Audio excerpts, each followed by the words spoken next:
నాకేం తెలియదు, రేపు పొద్దున నీ ఇంటికి వస్తాను, ఇజ్జత్ తీస్తా, నాకు డబ్బులు కావాల్సిందని చెప్పుకొని మాటలు తిట్టడం జరిగింది.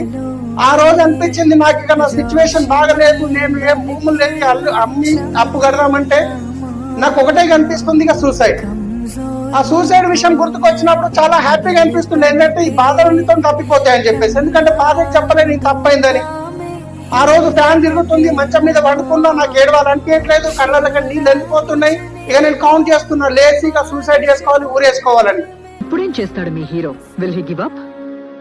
గాయపడిన సింహం నుంచి వచ్చే శ్వాస కచ్చన కన్నా భయంకరంగా ఉంటుంది.